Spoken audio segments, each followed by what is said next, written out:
Well, welcome everybody. On behalf of Donna and Tyler and Rachel and the entire family, we would really like to express our deepest thanks for you being here today in honor of Don.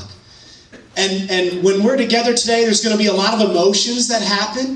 There's going to be some grieving, I imagine. I'm sure many of us will be moved to tears, but I want to share with you the family's heart's desire is that we would actually celebrate Don's life. And I know that will involve grieving, but we want our focus to be on the celebration of his life. Because we all know that Don did have a life worth celebrating. I mean, look around this room right now. It's amazing to think all the people, all the lives that he impacted. It's just unbelievable. And that's just a testimony to Don's life. So it's such a blessing for the family that you're here today. Thank you. Thank you for coming out today. Let me give you a little snapshot of what we're going to do. By the way, thank you. Everyone behaved very well, getting through the receiving line. You all played nice. So thank you. You can stay. On the back of the program, you're going to see it kind of has a little snapshot. We're going to start by hearing from some friends of Don. And then we're going to hear from Rachel and Donna and Tyler. And then we're going to move into a short video, a celebration of his life. And then we're going to have a little break, an intermission. And this is an opportunity where we're going to have some food in the back if you get hungry and would like some food, or maybe you have to slip out and leave. But for about 15 minutes, we're going to have a break, and then we're going to come back and do an open mic. So maybe you have something you'd like to share about how Don really impacted your life, and I think, again, that would be a blessing for the family to hear. So that's how we're going to end our time together. We'll walk you through it all, but right now, at this time, I'd like to go ahead and ask Mike Waddell to join us. And most of you probably know him as Weedy. Mike's going to come up and start sharing a few words for us. Thanks, Mike.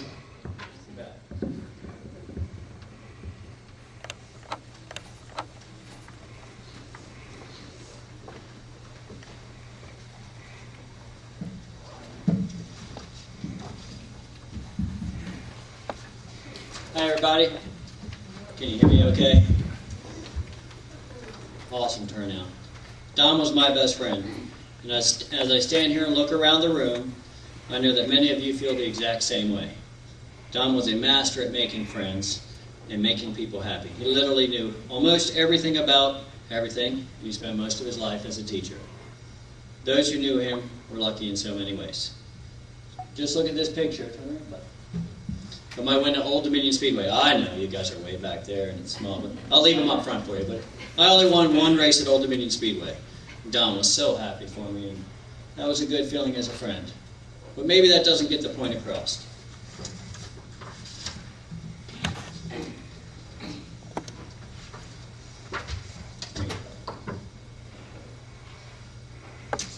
This picture is a picture of me winning at Shenandoah Speedway.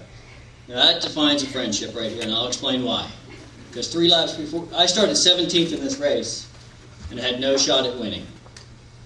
And 3 laps to go, his son Tyler was going to win that race. And Tyler got wrecked. And Don, he didn't miss a beat. You know, normally parents would be so mad about a kid getting wrecked out, they didn't pay attention to the rest of the race and all. And not Don.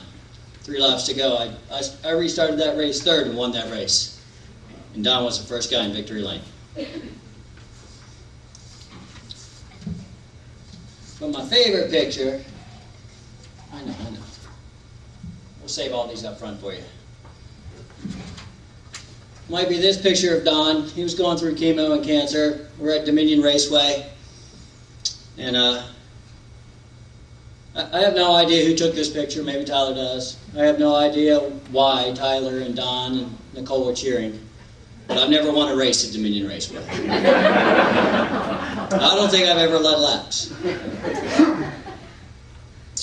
But he was so happy to see me on the track, and that's how he got his joy, was from watching his friends do what they loved.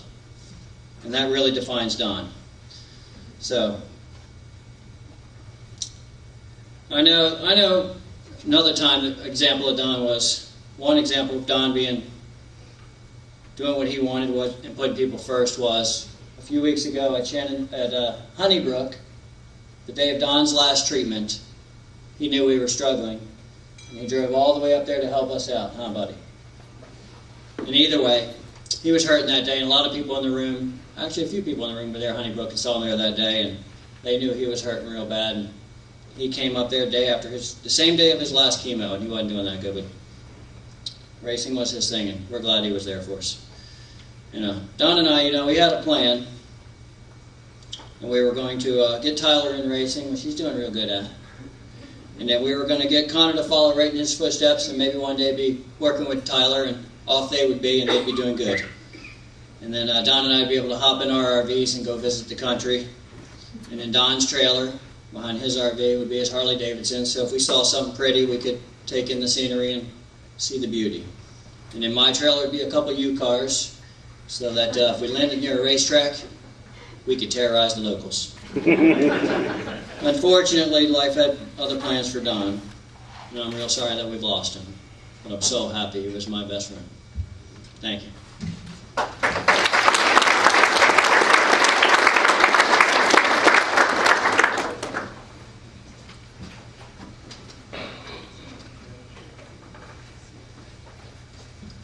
Hi, my name is Paul Green.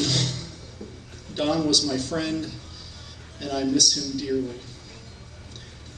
Don always made you feel welcome. He was just the kind of guy you wanted to be around. He was a great father.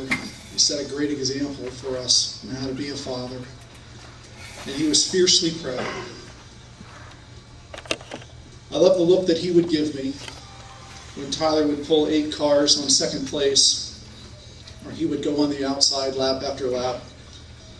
Don would look at me and say, and I'm not sure he really ever said this to you, Tyler, but he'd say it to me. He'd say, "That kid can drive," as if to say, "I told you so." The pride was amazing. It was inspiring. Don did see life through rose-colored glasses, though, and not everything he said to me about our racing experience was 100% accurate. He swore in all the years he'd ever raced Tyler that Tyler had never as much as knocked a fender off a car. If any of you have been following our race seasons, well, I'll just leave it there. Don was kind. When it was time to eat, Don would make sure you had something. At the track or on Sunday evenings when he was grilling outside the house, Don would do anything for you. In fact, I'd be willing to bet that Don did something for every person in this room. Don was also an investor, and not the kind of person that invests in stocks and bonds so much, but Don invested in people. And I'd like to ask for your help today to kind of show the family what I mean. If Don ever lended you a hand, would you please stand up?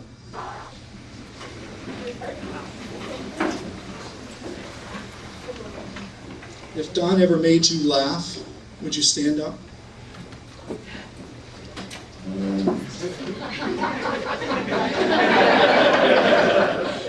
If he ever put his arm around you, please stand up. If he ever asked how you were doing and actually listened intently to what you said next, please stand up. If your life is just better having known him, please stand up. To everybody that's standing, if you're willing to help look after Don's family, willing to call from time to time to check on them, willing to listen when they need a friend to talk to, willing to help whenever help is needed, please stay standing.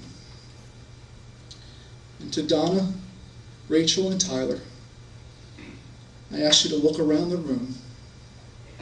Everyone here is standing. Everyone here represents the investments that your dad made.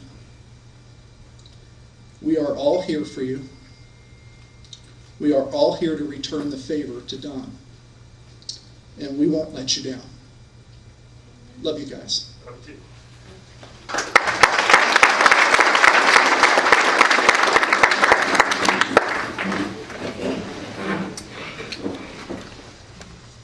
Hello, everybody. My name name's Joe Karasak, and I met Don about 29 years ago.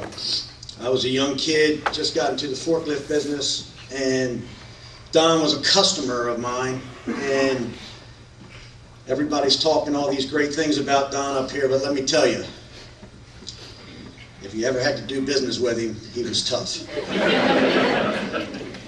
I'm sure Tyler and Rachel understand, being the children, that sometimes, Don was that father figure, and he made sure he held you to a high standard.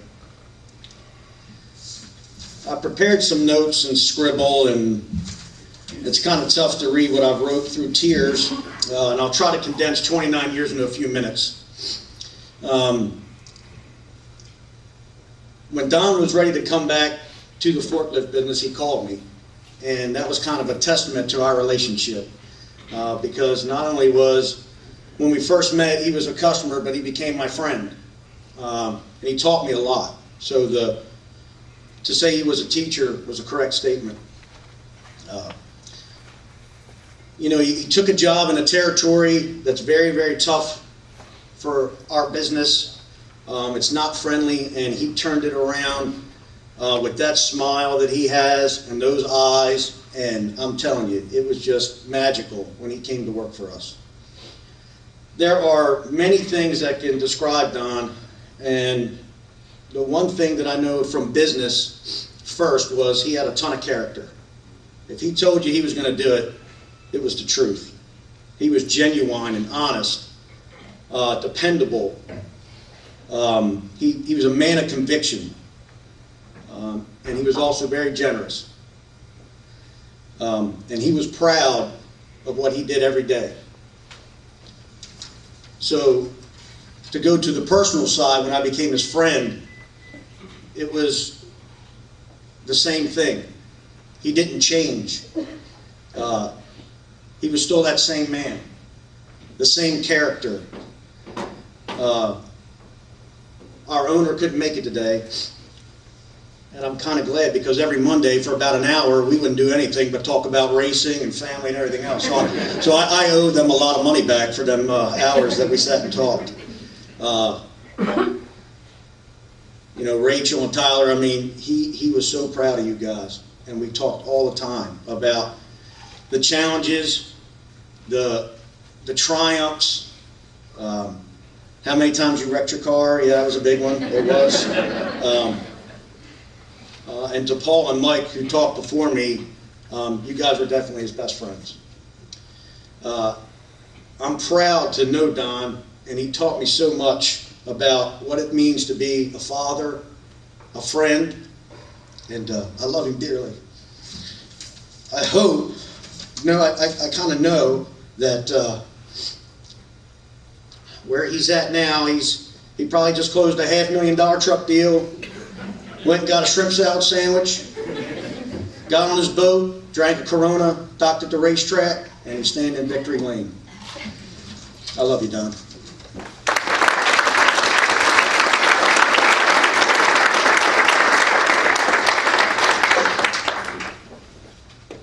Thank you, Mike, Paul, and Joe. At this time, we're going to hear from the family, and I would like to ask Rachel to come on up and start sharing.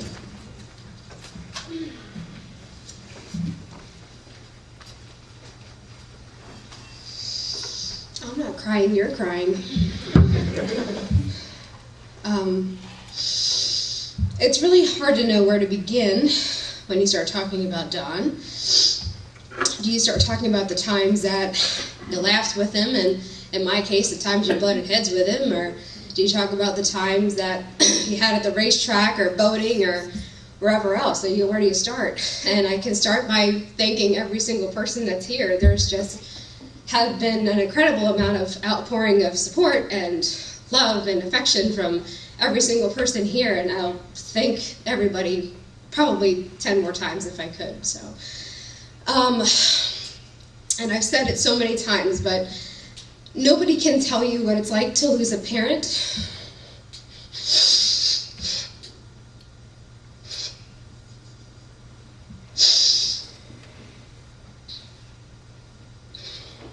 I thought I was going to going to get to the first sentence a lot better than that. But it's just one of the most gut-wrenching things you can experience. But having people around you like we do has just been the best support we could possibly ask for. And it just makes it that much easier to know that you loved him as much as we do, and always will. And as much as nobody can tell you what it's like to lose a parent, I know they also can't tell you what it's like to lose a son, a husband, a brother, or a friend. Don's ability to touch people and reach people was just unfathomable. Like, I'm jealous that he could just walk up to somebody and you're his friend. I don't have that ability. I usually kind of make him mad first. But he was electric and magnetic, and you're drawn to him. And whether it's because of his gray hair or his blue eyes or just his attitude in general, he's just one of the best people you could possibly meet at any time, no matter what he's doing, unless you're getting ready to go somewhere. And then he's the most grumpy, anxiety-ridden man that exists. And you're like, I don't want to go with you anymore. Then once you're on the road, everything's fine again. I unfortunately have just met many of you for the first time today, due to my not living home anymore, but there are many people who I got to see, after many years, and I'm very happy to see you again. And my story begins with, Don begins at the age of 7, which, what 7-year-olds are, no offense, not fun. And they are just little monsters sometimes. And I know that I was one of them. And I made sure to test Don at every step of the way, and I did it all the way until I have not stopped doing it, that's right. I still test Don. But all of a sudden there's this guy that Mom is dating, and I have to test him and make sure that he's the salt of the earth, and I know that he's going to hang in there, and God damn it, he did. He made sure that he showed me who he was and who he was going to be to me.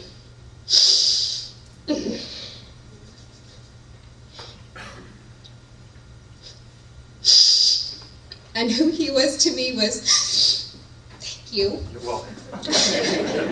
So glad I wore eye makeup, that was smart. Oh. And who he was to me, as much as he was a dad, he was a teacher. He was ready to show me anything I wanted to know at a moment's notice. He taught me motorcycles and hot rods, even though the only hot rod he built with me was supposed to be Mom's, and it wasn't. And he's still so mad about that story, but, sorry. But he finally accepts that I'm just going to make fun of him forever for that. So, and a lot of you know I did join the Navy when I was 19. And I think the thing that pushed me in the Navy was my love of the water, and everybody knows Don and fishing they click. And I think because of him is what inspired me to want to be on the water and do what I needed to do. And I will never be able to not appreciate him for that. So, I can't do much more of this, so I'm going to go ahead and just wrap it up. But I know that he wouldn't want me to be sitting here or anybody crying for him, because that wasn't how he wants us to remember him.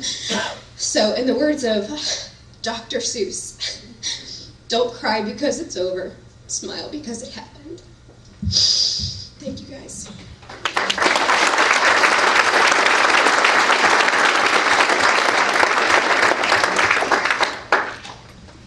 Donna. I don't have anything like that to say. A few years ago, my mom lost her husband, my stepfather, and his son read a poem that I thought would be appropriate, and I hope I make it through it. It's by an author by the name of Linda Ellis, and It goes like this. It's called the dash. I read of a man who stood to speak at the funeral of a friend. He referred to the dates on the tombstone from the beginning to the end. He noted that first came the date of birth and spoke of the following date with tears. But he said what mattered most of all was the dash between those years. For that dash represents all the time that they spent alive on earth. And now only those who loved him know what that little line is worth. For it matters not how much we own, the cars, the house, the cash. What matters is how we live and love and how we spend our dash. So think about this long and hard. Are there things you'd like to change? For you never know how much time is left that can still be rearranged. If we could just slow down enough to consider what's true and real and always try to understand the way other people feel and be less quick to anger and to show appreciation more and love the people in our lives like we've never loved before. If we treat each other with respect and more often wear a smile, remembering that this special dash might only last a little while. So when your eulogy is being read, with your life actions to rehash, would you be proud of the things they say about how you spent your dash? And I think that sums him up with everybody that's here. And I want to thank you all for coming and being a part of his life in this life celebration. And he's missed. Thank you.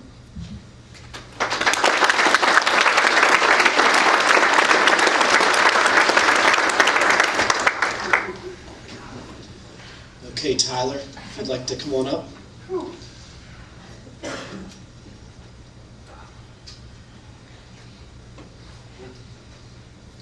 This is going to be hard.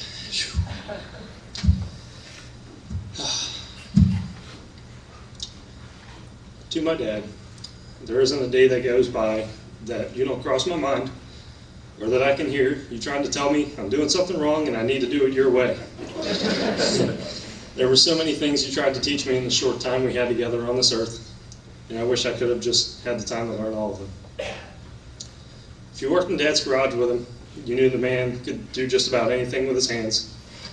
If we were standing in the shop working on the race car, Paul leans over to Dad and says, "Bud, if only we just had this tool to do this, or if only we just had this part to get this done." Dad would say, "Hold on a minute." He'd walk over to the lathe, get to work, and come back holding what he had made, just in the right spot so you could see what he did with a grin of a Cheshire cat.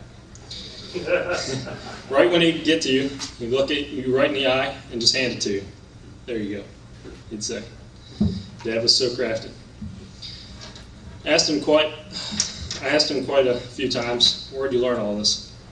His response, "I taught myself. I'd pick up the tool, learn how to use it, and if I messed up on what I was doing, I'd try again until I got it right." Dad never quit either. When racing quarter midgets when I was little, he always told me, "I don't care which spot you're in with how many to go, you don't quit. Because when you decide to quit or give up is the day I go back to riding my Harleys." That was enough motivation to always keep me going. I remember a time when there was about 2 laps to go in a quarter midget race. I had to make it to 4th to transfer to the next main. I had just gotten sent to the back for an accident. I restarted 8th or 9th. As he pushed me off, he yelled, "Don't give up." I made it to 4th. Down to Dad's last little while on this great earth battling cancer. The doctors gave him one last fighting shot at radiation. Dad took it.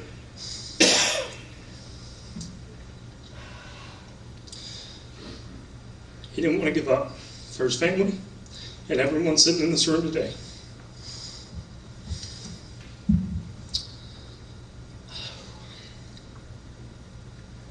After Dad was diagnosed with cancer, I remember him saying something like, "My perspective on life has changed. Life is too short, and you gotta enjoy all the little moments." I find a lot of what he said to be true, but I know for a fact he was already doing that. No matter how hard I tried sometimes, you couldn't get the man to sit still and relax. He always had to be around people and doing something. He was always either in a shop at someone else's shop or helping out the neighbors. Working on race cars, someone's hot rod, or pushing snow, we could always find Dad doing something to keep himself busy. He loved just being out on his boat, fishing, or riding his motorcycle. My dad had no doubt lived his short life to the fullest.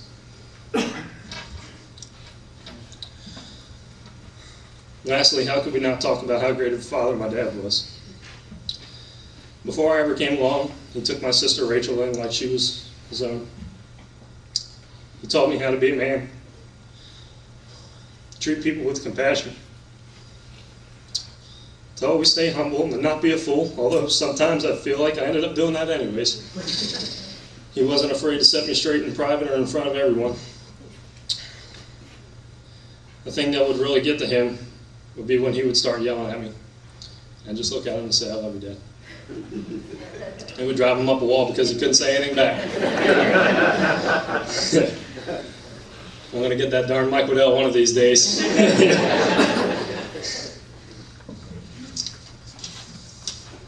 Mike, I guess I'm just going to have to pay back Connor for you. I hope so. No matter how many times I've said it and feeling like I told my dad I loved him enough, I couldn't say it enough. I started missing you the day you left us.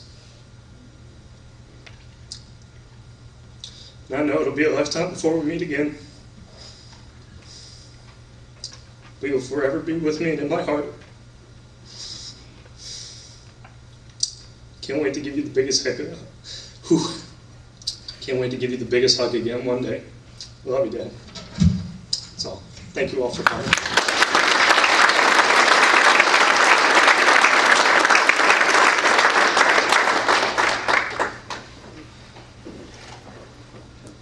At this time, we're going to go ahead and enjoy a video that's been put together. And if in the back, if you could grab the lights, we're going to try to kill the lights here.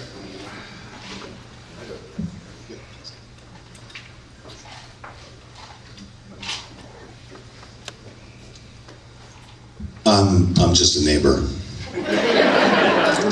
No celebration of life is really complete unless some neighbor puts together some 1 hour and a half PowerPoint that makes everyone else to watch. This one's 4.5 minutes. This is for my hero.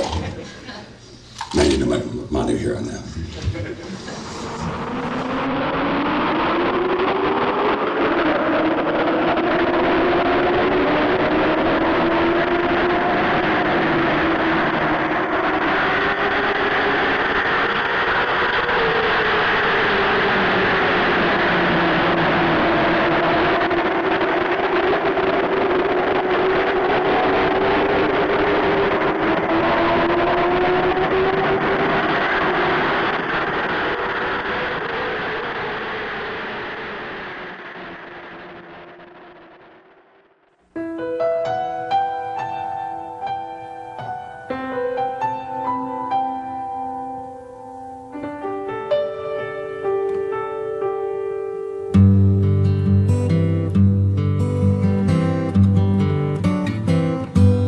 Looking back on the memory of the dance we shared beneath the stars above. For a moment all the world was right, and how could I have known that you'd ever say goodbye? And now I'm glad I didn't know the way it all would end, the way it all would go. Our lives are better left to chance. I could have missed the pain, but I'd have had to miss the dance.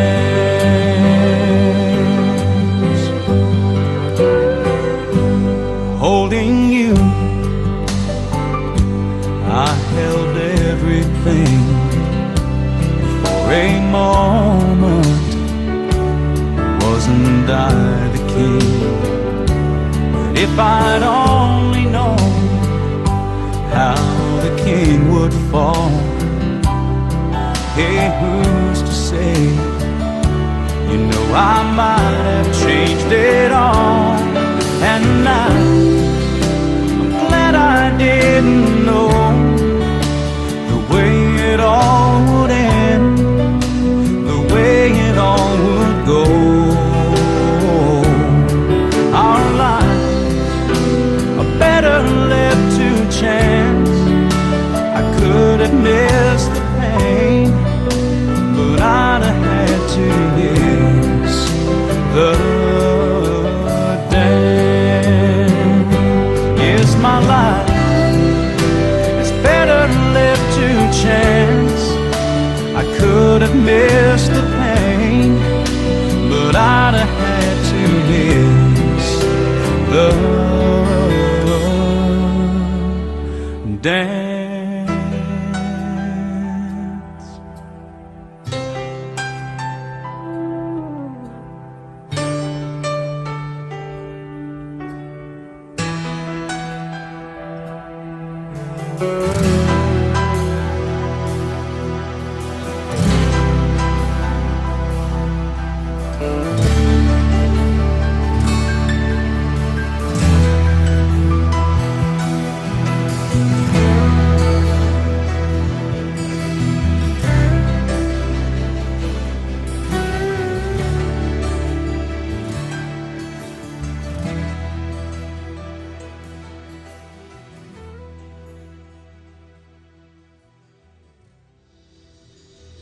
Thank you, Mr. Don.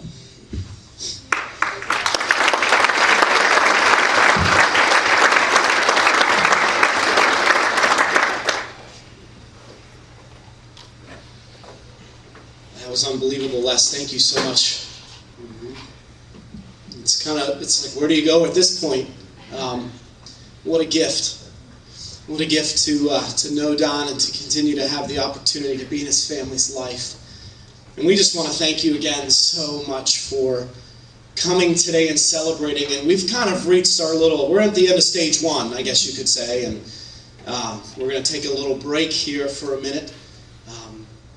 If you need to go, that's completely fine. We ask that you go ahead and slip out. And they're going to start putting the food out for us. And we want us to be able to just kind of relax during these next moments. And if you have a brief thing you want to share, we invite you to do that. Sometimes these open mics can get a little crazy. You start sharing for 20 minutes. If I ever approach you at any minute, that's your sign to sit down. If I tackle you, we're going to go ahead and wrap it up. But seriously, we'd love for you to stay and enjoy some stories about Don. We want to continue to celebrate his life. So right now, we're going to go ahead and have the lights go back up. And again, thank you for coming. And we'll come back together in about 10 or 15 minutes. Help yourself to some food.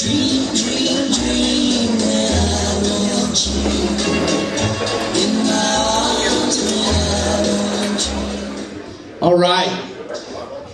Well, welcome back. Thank you for staying with us to enjoy some time to hear a little bit about Don. And we're really excited for this opportunity. Just a couple ground rules. Just want to throw it out there. We want to make sure we totally respect whoever is up here telling the stories. So just make sure you keep your chatter to nothing, so that you can hear them.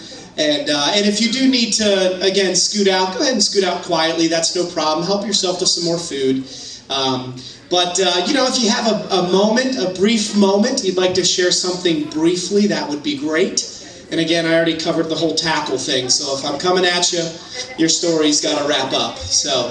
But I tell you what, to kick it off, I lined someone up to kick it off, and her name is Kathy.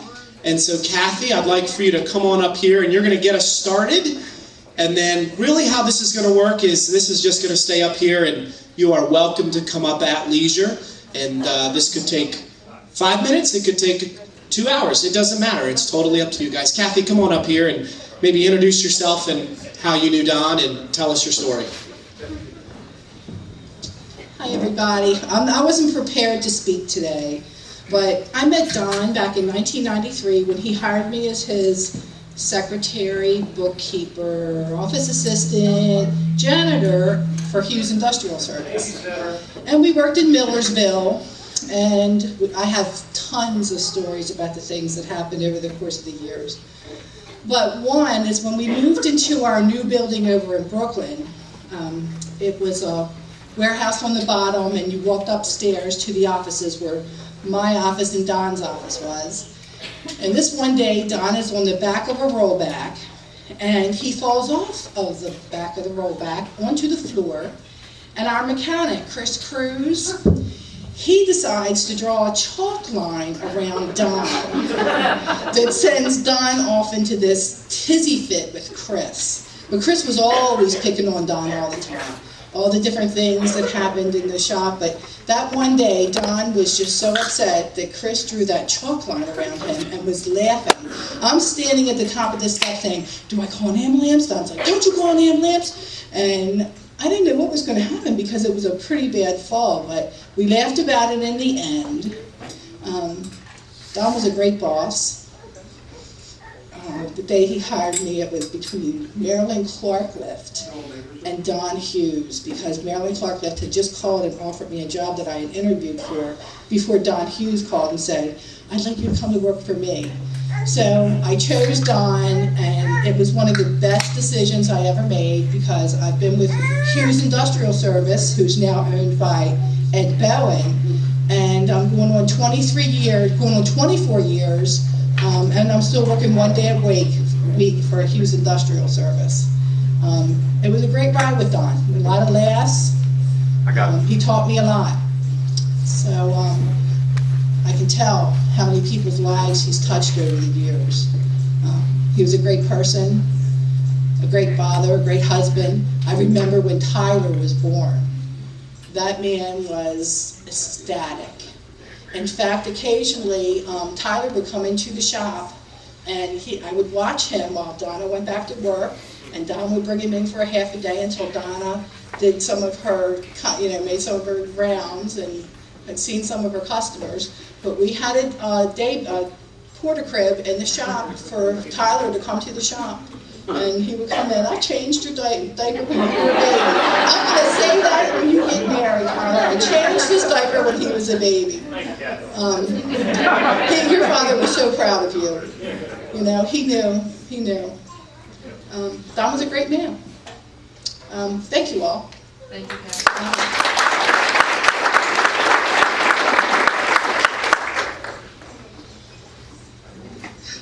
Hi, I'm Clay. I'm a neighbor. A couple doors up. Known Don 25 years. I had this big long list and stuff to say. And everybody who comes up here says the same thing. So I don't have to waste time on the list. But as soon as you meet Don, the first time I remember meeting him, first time you meet him, he's your friend for life. All my friends are his friends for life, and vice versa. It's just the family way. That's what it seems like. He's our family. But a couple stories real quick. Talking to Miss Donna, and Miss Donna. Don is our neighborhood fixer. Everything you could imagine that could break, and he probably fixed more stuff for me than anybody, because we had go-karts and boats and hot rods and dump trucks and loaders and bobcats, you name it. And I'm always calling him up like every day, hey Don, this broke, hey Don, this broke. So this is when you have a friend for life. So 15, 18 years ago, neither one of us have a shop. I have a great big dump truck. How's your day, blah, blah, blah. I said, the radiator broke in a dump truck. Oh, let's take it out. It's 20 degrees outside, 8 o'clock at night, we don't have a shop, you have to take the front end off of the dump truck. He said, come on man, I'll be up in 5 minutes, we'll take it off. And I explained all this to him. Like Tyler says, he has every tool there is. He comes up, we're sitting on the back of the pickup, take this 300-pound radiator out, take the front end off. He says, okay, go get it fixed somewhere tomorrow, and we'll put it back in tomorrow night. I mean, who in the world would do that kind of stuff? It's just unbelievable. But we had so much fun. I look at these pictures, and ice skating on the pond, go-kart in the backyard, fishing in the backyard, everything in the backyard. We had so much fun. And it's just, he was a great, great guy. One more second. Knew Don was not, doing well. Talking to my friends and saying, man, it's going to be a bummer because they just don't make him like Don anymore. I saw Will Radigan last week. And I was telling him that. I said, man, they don't make him like Don anymore. And Will, he looked at me and said, man, they never made him like Don. And it couldn't be truer. That is just so unbelievable. Don's a great guy, but proud. I hear so many people come up here saying proud, proud, proud, and we would talk back months ago. And Don, how you doing? Oh, it's not good. Don was always straight up. It's not good. He said my biggest fear is Tyler. He said that young man. He said I just want to be here for him. But and I told him then, I said, man, you do not have to worry about Tyler because you have raised him right. And what better example than Tom? So he will be truly missed, but never forgotten. Thank you, Tom. Thank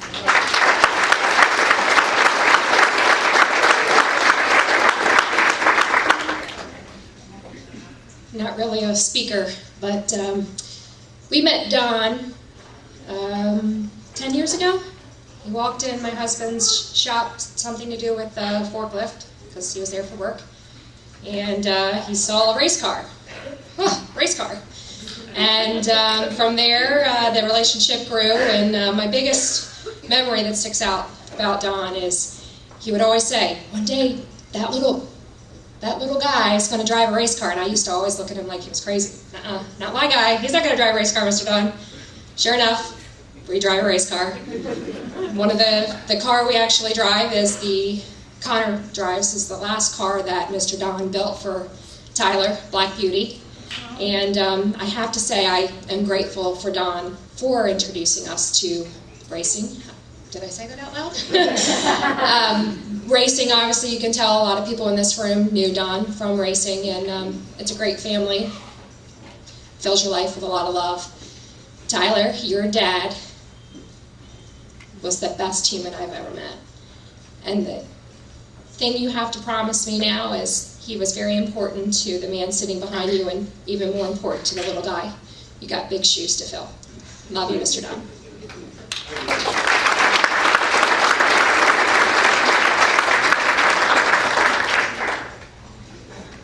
Hello, everybody. Tony Aguilar. I think everybody here, or a lot of us in the room, met Don at the racetrack, right here. I decide to buy this little dirt car called Mod Light.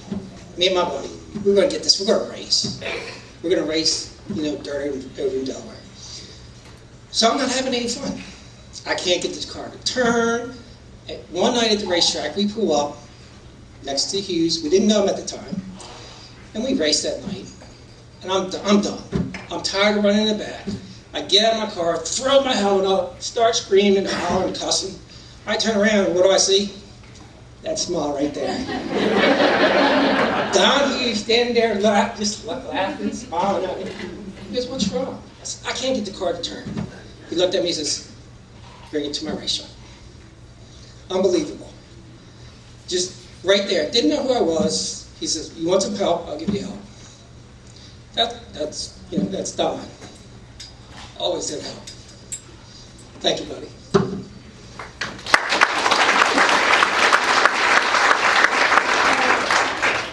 Hi, everybody.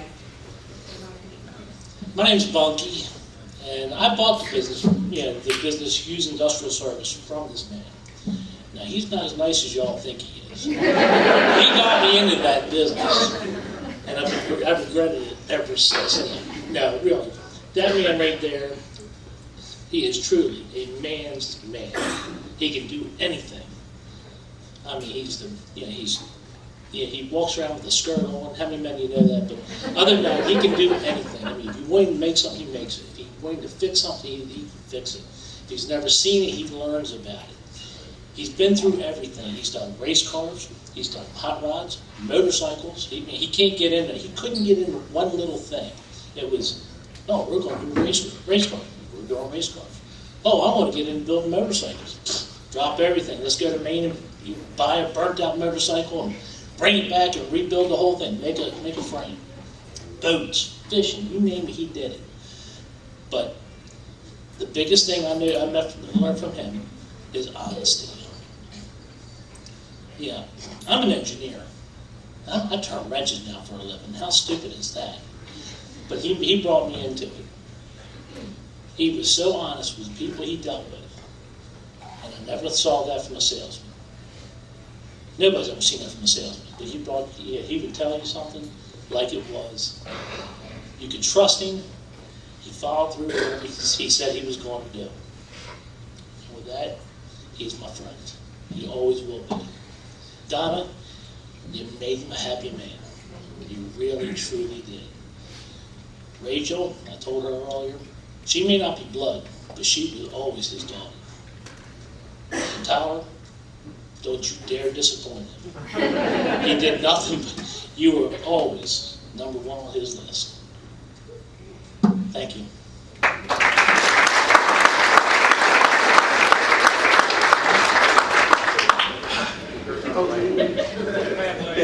That guy with the hair.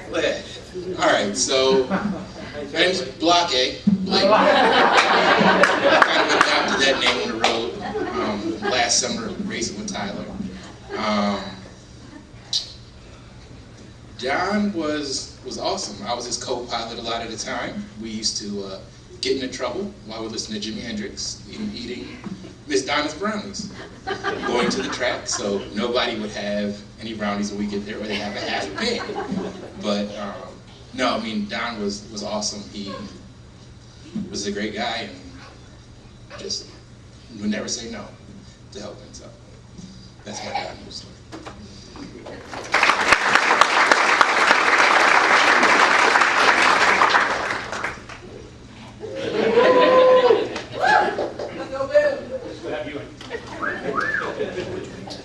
I just want to share a little story with you. I kind of got this a little late, and one of our best friends, Kevin Colburn, is probably the reason why they're involved in racing. He did leave. That's why he left. Anyhow, so we're at the track one night, and the car gets wrecked. And it's the only time I ever saw Paul and Don sit there and butt heads a little bit. We fixed the car with a string. Who could fix a car with a string? Right? And we won that night. That was my little story. Thank you.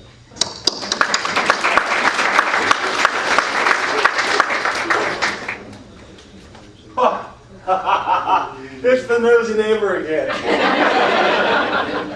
I just made another 2.5-hour PowerPoint. I wanted to ask you, Don, well, there had to be something that Don was not good at. Here we are. He can do this. He can do that. He can juggle. He can make things appear out of nowhere. There gotta be something, because I haven't heard, in the 11 years I've been down the street from you, I have not heard anything that, even from you, and you're probably the first one to say, oh, don't let him do that. Is there anything? Cook. That's what I wanted. Why couldn't he cook? Because he didn't want to. Did he ever try to cook? Wait, hold on. He would grill. Yeah, that's cooking. Well, yeah, but, I mean, But as far as in the kitchen. that's heating up meat. That's not cooking. I beg to differ. Grilling is an art, young lady. Careful, you don't tell me you're not. Now, wait a minute. I said, is he good at it or not? He didn't do it. Doesn't mean he wasn't great at it. Maybe he was a sous chef. And you didn't know. There had to be something else that he was just like. When it came to dinner, you know what Don made? What did Don make for dinner? Reservations. I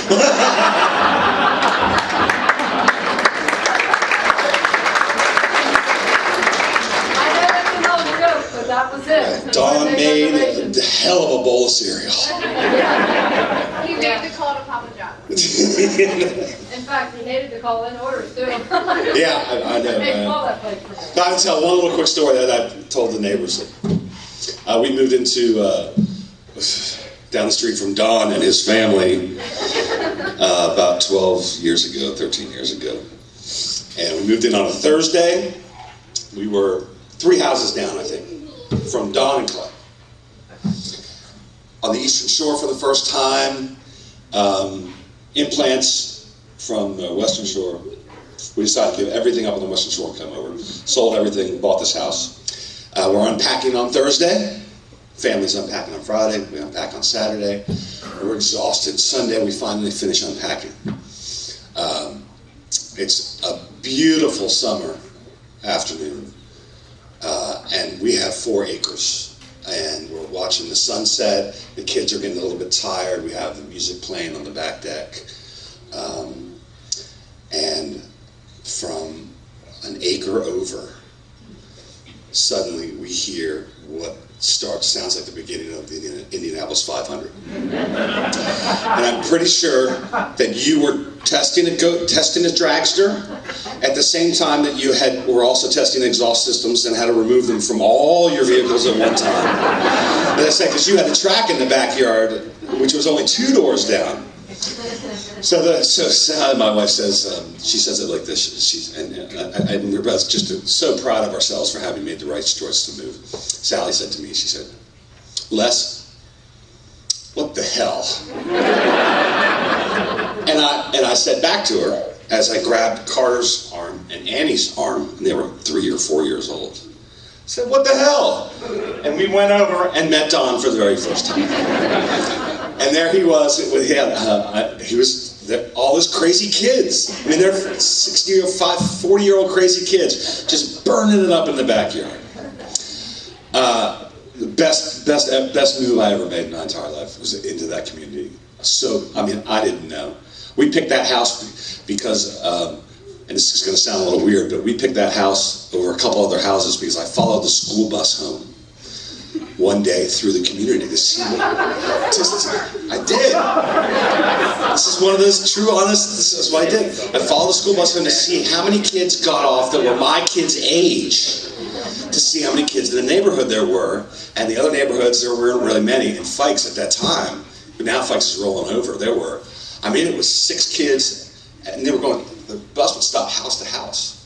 And I called my wife and I said, no brainer. We're going here. And I'll never move.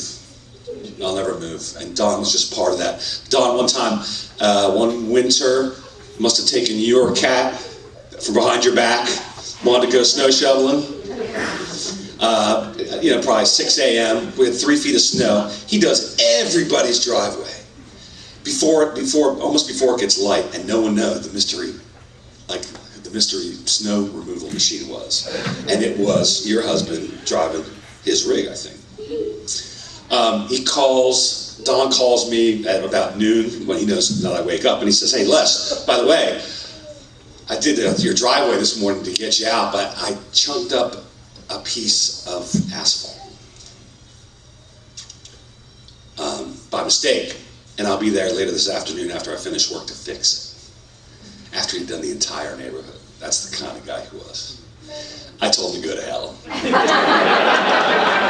and then I brought him a 30-pack of, what was he drinking? Well, he never had beers before. I forget if he was drinking that iced tea or something. No, I was Corona Lights. Got him a 12-pack or 24. Still, half the neighborhood doesn't know who's doing it.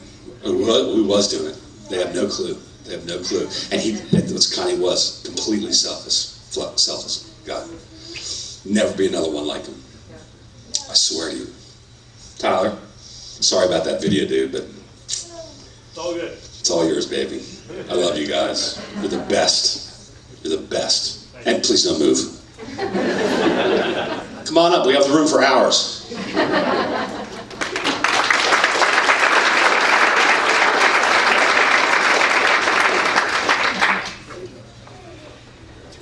Hello, everybody. I'm Jamaica, known to Don as Meek. I don't want to cry, but I know I'm going to. I met Don about 8 years ago. I don't race, but Ty has been at their house countless nights and mornings fixing something. Anyway, Don, as everybody said, as soon as you met him, he embraced you. You just felt the love. We happened to go down the same path a little over 2 years ago. 2 different types of cancer, but throughout that time, we run into each other, encourage each other. one specific thing stood out. We ran into them at Applebee's. My treatment always took my taste away. This particular night, I could taste my food. And Don being Don, we had our conversation. When it was time to pay the bill, of course, Don took care of the bill. That was just the type of person that he was. Love you, Don.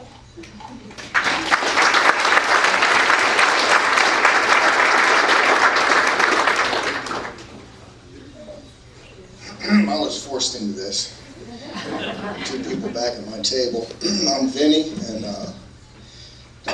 Don and I went to the very first Blackbird meeting together.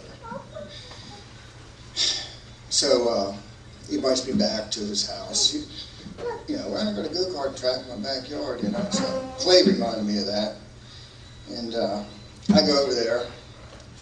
We're just, you know, a couple guys, a couple 5-year-olds. And you got Tyler running around the track there. Go ahead, get in, give him one. So I get in, and, you know, I'm not going to let this kid pass me. No way. This 5-year-old's going to pass this guy. And I finally realized I can flat-foot it. And I got my shoulder up, you know, the G-forces are on my neck, and he's still tapping on my bumper. He's still tapping on my bumper. I finally had to pull over, and then I walked like this. Had something growing out the side of the neck for a couple of weeks. But he was what the other guy said, he's a man's man. Could do anything, fix anything, you know, make a tool, to fix a tool, to make a jig, to make a race car. Worked on many cars in the garage there. Payment, Corona Light.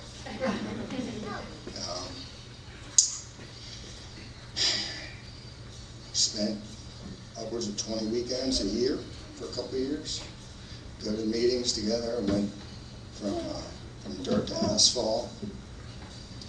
Always a helping hand.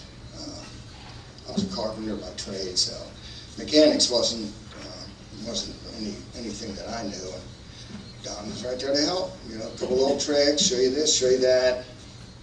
You know, we came up through the ranks together, and then a couple times my son would beat Tyler, and then all of a sudden the help stopped. That's what that was all about. He was a competitor, and that, I'm good with that. But had a lot of fun, and yeah, congratulations on your success. Don always said, yeah, he's going all the way. You know, there's no half stepping. A lot of good times, and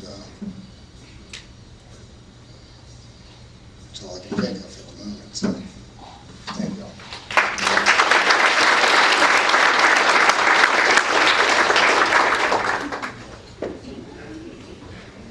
So I'm Andrea Cummins, and met Don. I don't even know when I met Don. I feel like we've known him forever. Raced him with them at Honeybrook, and I know there's a lot of racers in here. I just would like everybody that raced with Don to just stand up for a second to show how big a family we are in the racing community and support them. Stand up if you've raced with them. There's a lot of people in here. It warms my heart. I think we always are a family. I'm going to get emotional now. I know Ian, my son, and my daughter raced with good thing there's tissue here. And I seriously don't even remember when we met, but I feel like you guys came to Honeybrook, and like Ian was like your kid. Like he lived with you guys in your camper. And it was the year that you went down to New Smyrna and and I forget what year that was, but Ian was riding his free machine. Yeah. Can I touch your machine? I'm like, yeah, go ahead. You know, Yeah. so. I mean, it's been the best. I mean, Don was always there, like I said. I don't think I remember him not being a friend or just always supporting us and our family and just everybody that we raced with. And love you guys. Yeah, thank you.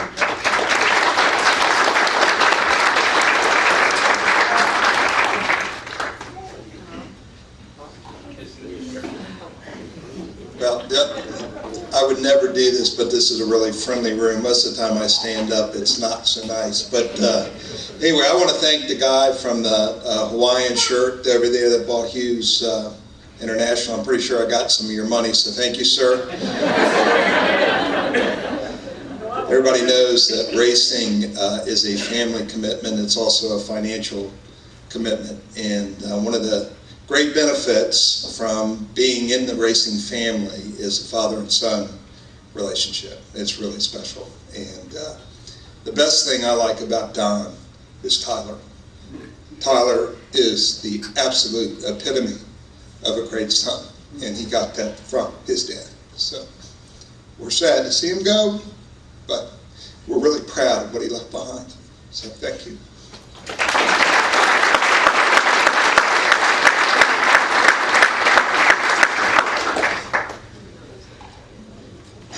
So my name is Jim, and I didn't want to follow Andrea because those of you that know us, she was the president of Honeybrook just before I was. So let somebody go in between. Where do I start? I mean, I got so much to say. I'm kind of like the neighbor. You know, you got plenty to say.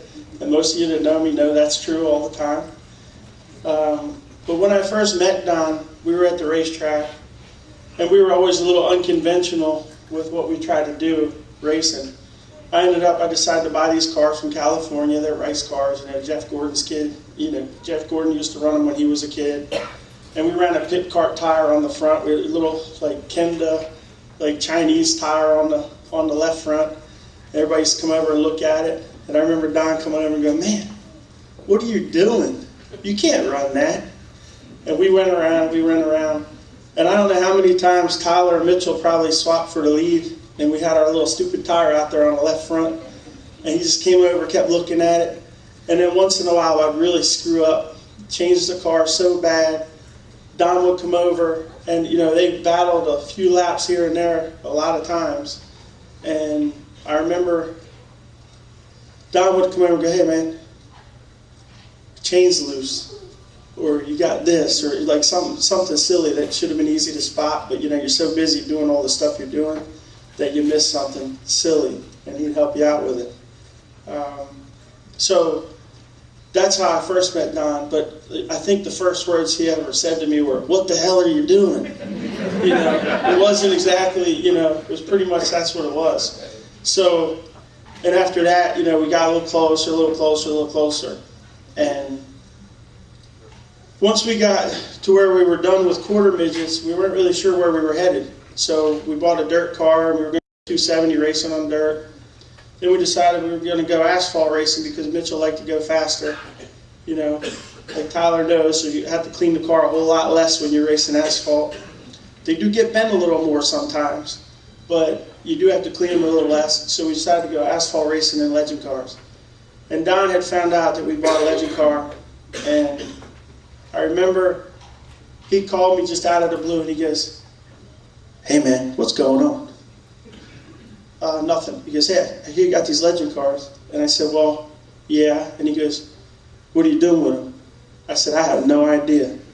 And pretty much we went out and practiced. We knew the guy that bought Marsh Creek, and he gave us the key, John Lyons. We went over and just practiced them before we ripped them apart. We ripped them apart as any used car you rip apart and see what you got. And we didn't realize how bent they were. So I called Don. I said, "Don, they're kind of bent." And I loaded up a flatbed, brought him over, put him on his jig, and he really got us going in the right direction. So, you know, with Don's help, you know, we have wins in legend cars, and we've done pretty well. And I would like to say that probably without his help along the way, we wouldn't continue to be racing, and we're racing something big and fun now. And, you know, we're doing that probably because Don helped us along the way. So I was lucky enough to go see Don, you know, his last week. And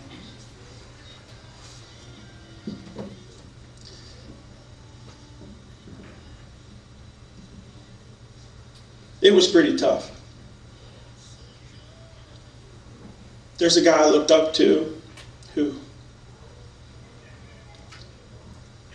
he and Tyler are an inspiration for my son and I and what we do.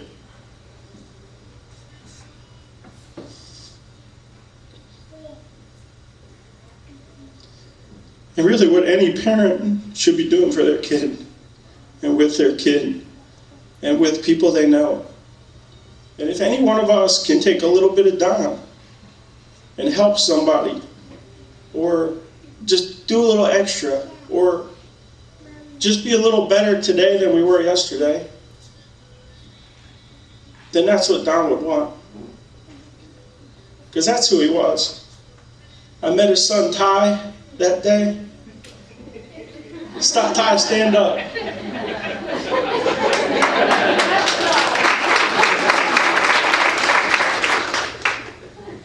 I'm in the hospice, I'm in the room.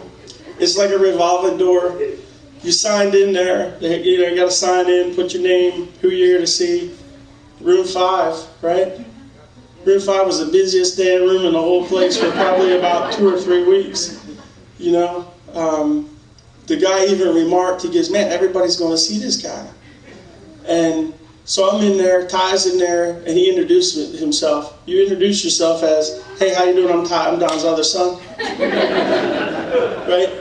He's the black sheep of the family I didn't know about today. Right? But we had a nice laugh, and you know, it was really just a brotherhood with Don, you know, with anybody. If you didn't ask, he still asked you if you needed help. If you needed help, he was there for you. Words of encouragement, words of sarcasm, you know, his smile, smirk, you know, whatever you want to call it. I mean, he really is an inspiration of how we should live our lives and how we should help people. And just try to be Don, you know. That's pretty much it. Thank you.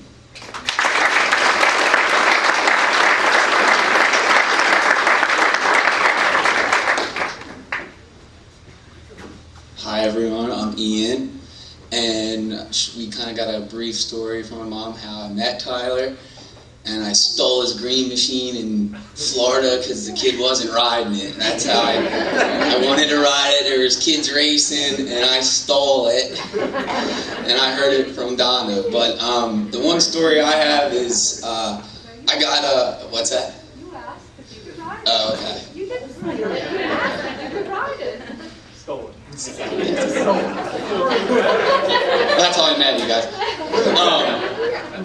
But what I was going to say is Don was a nice dude, and first thing I ever drove bigger than a Honda was Tyler's Mod 6 banging out gears and flip-flops back in the day when he put a helmet on and a makeshift fire suit, and we were out there having fun. But he'd let you do anything when I was over there a few times. Picked me up from school to go meet him for racing. He was a great dude. But my story is, I got done racing, I forget what year, but Tyler had a few extra cars, always, and jumping around, yeah, always.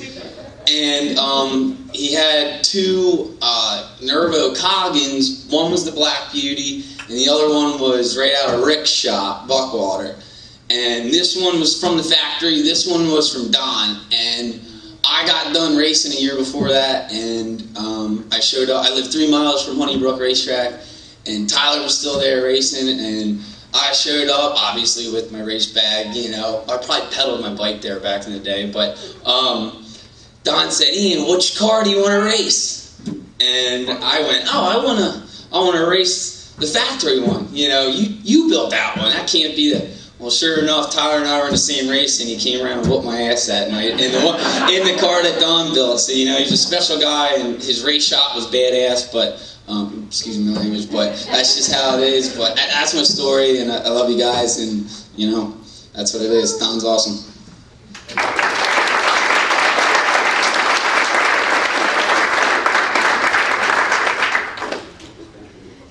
I'm going to pick on somebody, and it's Mr. Rick, you know.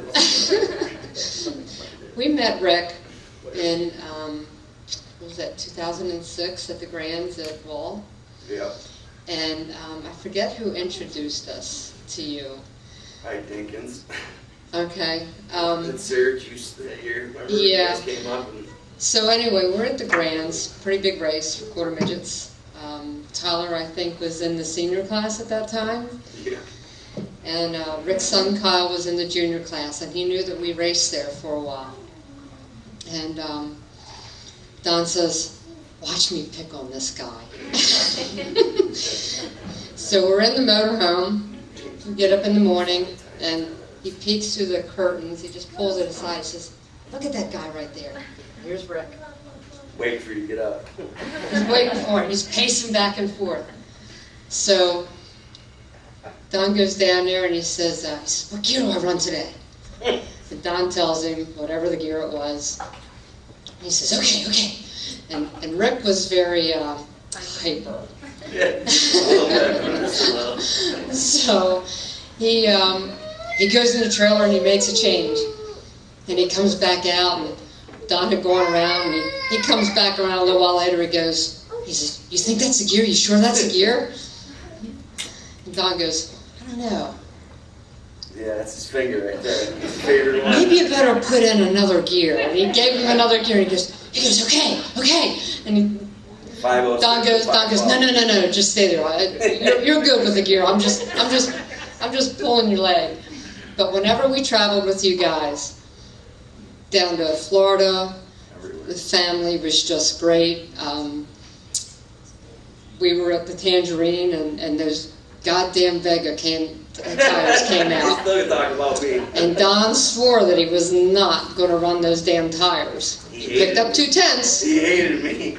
You picked up 2/10 on the track, but you paid for it. Oh, we did, didn't we? You paid a lot for it. And he swore he wasn't going to use it. And that one time, he yells to Rick, "Rick, Give me that Vega. go down and get that Vega off the wheel well." And he runs down and gets that tire and comes back. And Tyler picked up how many spots? You're on rails. To the front. To the front. And that was also a year that Rick Buckwalter went down with us in the motorhome. And that was a ton of fun. We had the dog with us, and every time we stopped or went somewhere in the morning when he'd get up, he said, "Hey, if you're going to make breakfast, I'll take the dog for a walk while I take a smoke." And it was just so many good memories and so much fun with racing. And Beth, I know that you went into this kicking and screaming. I did too. And then you kind of accept it because you realize that you have a lot of fun. Just racing and doing what we've done. It's a family sport when you start out. And a lot of people don't realize what's involved and what kind of friendships that you make. But you do. And here it's been how many years since we have seen you guys and Andrea and the Cumminses and Rick and everybody's here. And even Vinny, we haven't seen you from Blackbird, well, even Honeybrook for years. And you guys are back. Thank you very much for coming. I had to pick on you, Rick, because I knew you wouldn't get up. I can't. I wish I could. I could tell better ones than that. But Well, come on, get up and yeah. We had a lot. He's a great man. Oh, and he also looked at you like a son, and you always said that he was like your dad. He was. He's a great man. So, thank you.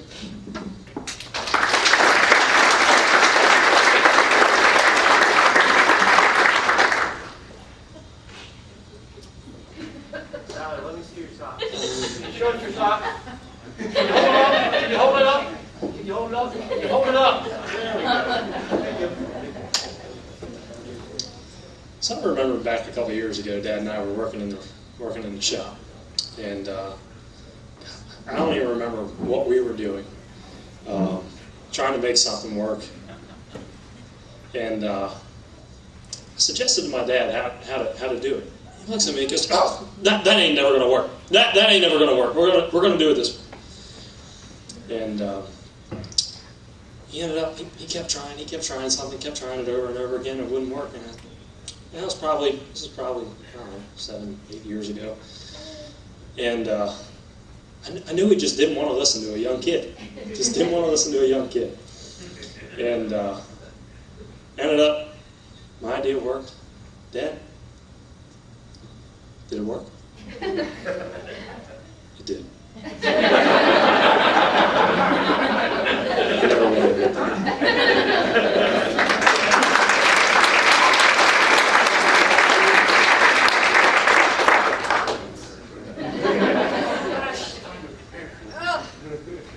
And I'm horrible at this. I can talk your ear off with a glass of wine, but this stuff True story. I met Don through Donna, I guess so 20 plus years ago through work. Donna came into my shop. I had a marine shop, and she came in with this box of screws. And I did a lot of stainless steel work, a lot of framework. Anyway, Donna comes in with her screws, and we start talking, and we start working on doing some business together. And she opens up her clipboard, and there is a picture of a motorcycle. And that's kind of where our connection kind of came through. So we started talking about bikes, and we all 4 of us ride, my husband and I, or my significant other, I guess you would call that. Anyway, we all decided to ride our bikes together on the weekends, and when our kids went to their grandparents, and we had some adult time. And we really enjoyed our company with one another. Our children got older, and our times went in different directions. They went into racing, and then we got into racing, but a different type of racing. So I understand and I value the family commitment that everyone is talking about. And it is true, regardless of what you're racing, whatever it is. But the question that the situation that I have at hand that I'm trying to say is take care of each other, be there for each other. We all say these things, and our time goes by, and weeks go by, and months go by, and you realize you haven't talked to somebody, you haven't seen anyone. And text messaging is great, but pick up the phone, make the phone call, stay in touch, take care of the people around you, and just remember, time is short, so value it and be good to one another.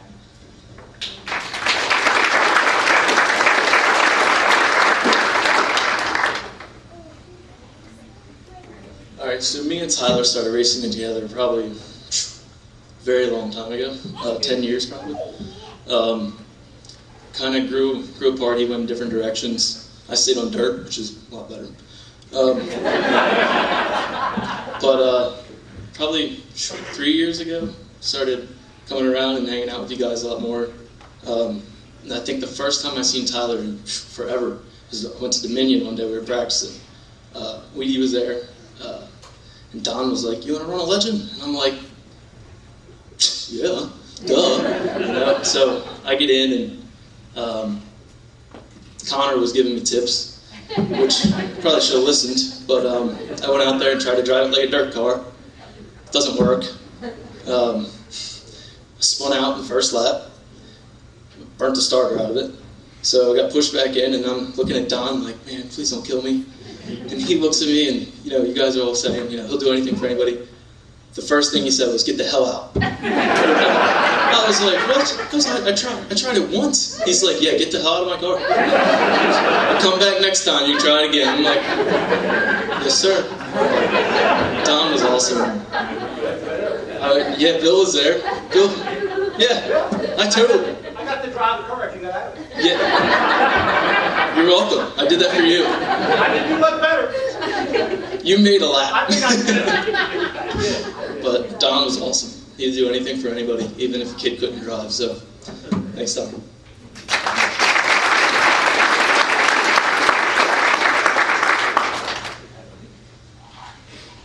I can talk your ear off, but not with this thing. Out of all the people that are here, I know I've only been around with Don for about 3 years. And that's probably the least amount of anybody. During that period of time, I have learned a lot about just his honesty and his straight upness. He was nothing to, if you if you had any question whatsoever what was on his mind, you didn't have to wait long, because he would tell you really quick. And as a mechanic for many, many, many years that I've been doing it, when I started helping, I just volunteered. I just came up to the house and said, "Hey, you need any help?" And Don's was always open arms to anyone that wanted to help. And in the process, he would help you in any way he possibly could, teaching you, doing whatever. I've learned a lot in the last 3 years and gotten some experiences that I never thought I'd ever get. With the racing and the family that's involved with racing is just incredible. And he really promoted that. He was very, very strong promotion of taking care of each person. And if he saw something that somebody was doing wrong, he'd tell them, this is what you need to do to change it. And most of the time he was right. And watching Tyler in the last 3 years, it's been very rewarding to me. It's tough.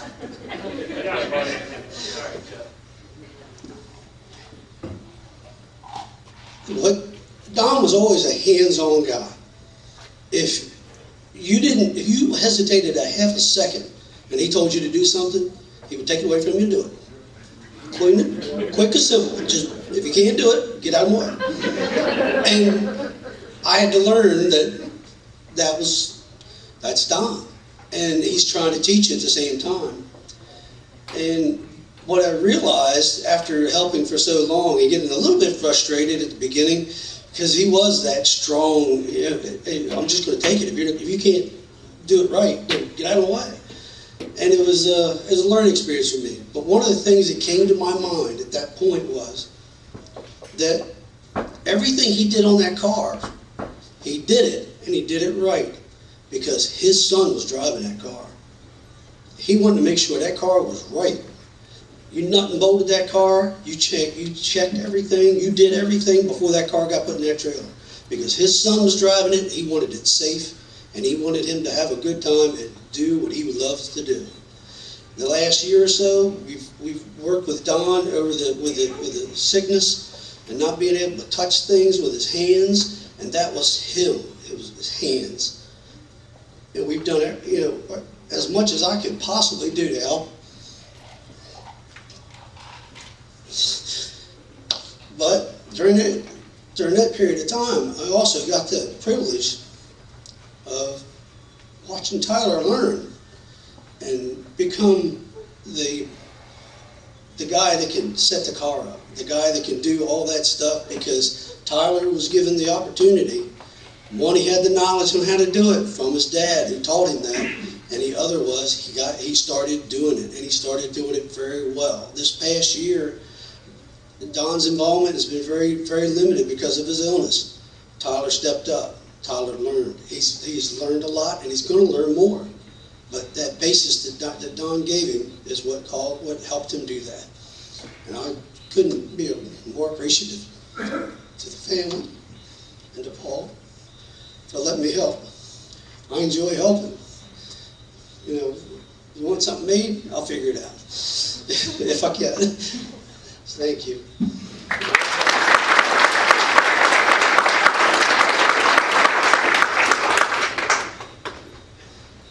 All right, so I thought maybe I'll just share a couple of phrases that I love that Don had, because my first thing I said up here was pretty serious, so I figured this is a lot less serious. So, one thing Don would always say to me, and anybody that knows anything all about racing, we're always looking for a spot, something that's not in the rule book, something that's on the edges, something that's in the gray space. And you're always looking. It's just the way it is. And Don would say to me, "I've never cheated that boy once." And I would look at him, I should say as a caveat, neither Tyler nor I knew that the drive shaft was small. I just feel like I should get that out of the way. It was a mistake. It was sitting in the shop. It probably belonged to a Camaro we have. Anyway, but the funny thing was whenever I would say something to Don, like, "Well, gosh, but what if we wanted that part of the car to bend?" He'd go, "Well, let me show you how you do that." All right. Happy you're not paying attention. Okay. So the other thing Don would say, and this is usually a Monday morning phone call, he'd have the phrase, "See, what happened was," and no matter what came after that, I knew it was going to cost $1,500.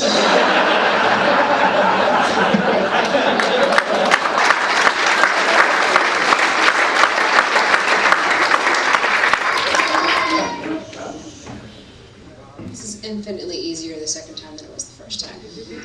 So, there's a story that you who are close to us have probably heard the story. I'm sorry, but there's people that haven't heard it yet. So, once upon a time, Don, see that red car? Yeah, we're going to talk about that car. So, that car started out, prior to that car, Don built this absolutely stunning, gorgeous 32 Ford that just, it was badass. Sorry, I had to say it. And because Donna needs her own car, so Don said, "Donna, we're going to get you a car. We're going to build you one." So Tyler wasn't even in negotiations at this point. You know, he was, not around. So me being the, 8, 9, 10-year-old kid I was, I would be out in the shop with Don and always just poking around and nosing around. But, I was the original garage buddy prior to this guy. But they're helping. And I remember Don brought this absolutely just atrocious frame in, and he powder coated it and got it ready to go, and he drew a license plate just in Sharpie. It says Donna's. So I'm like, oh, Mom's really getting a car. It's really cool. So, the build goes on. It takes months, obviously. And as the build goes on, I remember him coming into the door one day, and Mom's cooking dinner or whatever she does every day. And she said, he goes, what color do you want? You can choose any color you want as long as it's red. So I'm like, oh, all those options, okay. So it's red, obviously. And so Mom's like, I'll choose red. So Bill goes on, and he asked, I didn't hear this part of the conversation, I was filled in later, I wasn't privy to it, but I guess he asked her, do you want a manual or an automatic? Mom goes, well, I want an automatic. Oh, that's a manual, so hope you get used to it. So Bill goes on a little bit more, and next thing you know, Mom has to get in the car and, drive it. What does he do? If she pulls the seat back, she can't reach the pedals, but if she pulls the seat forward, she can't shift. So Donna doesn't have a car anymore. That's his car. So fast forward to where Tyler's here. He was maybe a year or so old, and out of sheer curiosity, because that's what 11-year-olds do, I wanted to know why Mom didn't have a car. And the one he bought her after that was just, oh God, it was the ugliest dump heap you've ever seen. And so I go, Don, I thought you were supposed to build the red car for Mom. Oh, he was the most furious person I've ever met in my entire life. Just absolutely furious, and thought Mom put me up to it. So out of Don's sheer embarrassment and my enjoyment, that is my story of how Mom did not get a hot rod.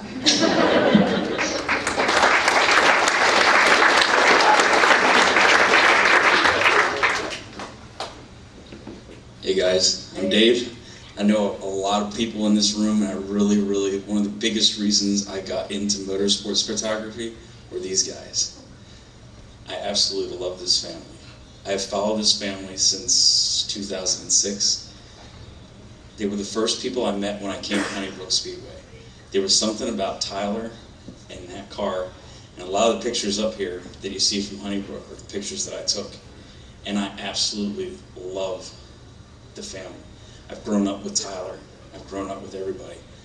Best story I have, and I really honestly I forgot about it until I was watching these pictures, and I remember going down to, what's the speedway in Virginia? Old Dominion. Old Dominion. Went down to Old Dominion. First time I had ever gone to a big track like that. And I actually went down, for me, I live in southern Pennsylvania. So that was like almost a 4-hour trip to get to Manassas. So we get down there just before practice starts. Went through the whole night of shooting, got some great pictures. I think Tyler may have even won the race that night, or was close. After the races were over and we were all kind of kicking back in the motorhome, Donna asked if I wanted to have something to eat. I said, yeah, absolutely. And it's a long trip to get back home. So I think we made crab cakes. and it was awesome. The crab cakes were great. I said, wow. I said, those were awesome. Can I get another one? She's like, yeah, sure. And of course, little did I know, Don comes in, and after putting everything away, he's like, hey, where's my crab cake? And I said, yeah, that was really good. Thanks, buddy. Love you guys. Thanks so much.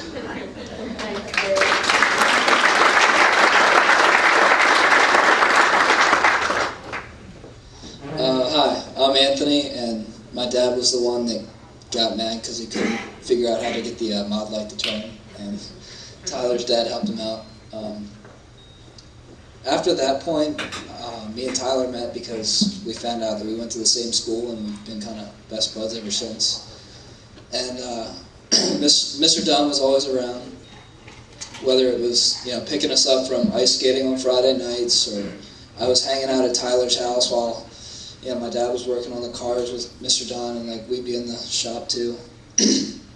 But one story of him helping out was while my dad was at a business meeting or like a business convention or something. I actually Mr. Don took me to the track to race, and we were racing, and that was actually the race that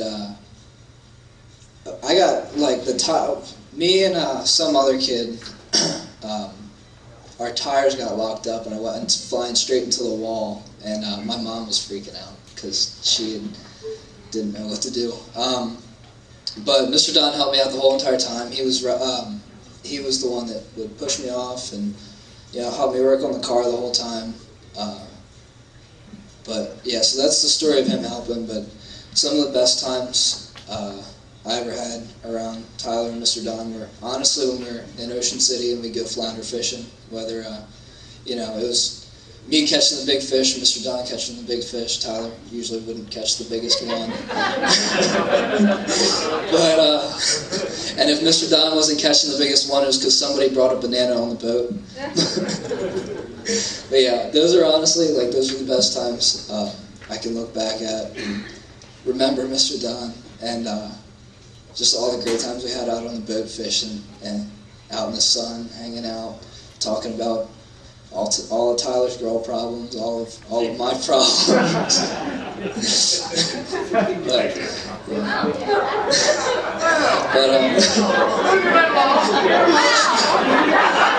Looking back at it, I'm thankful that my dad met Tyler's dad that night because I found one of my best friends, and I love you, bud.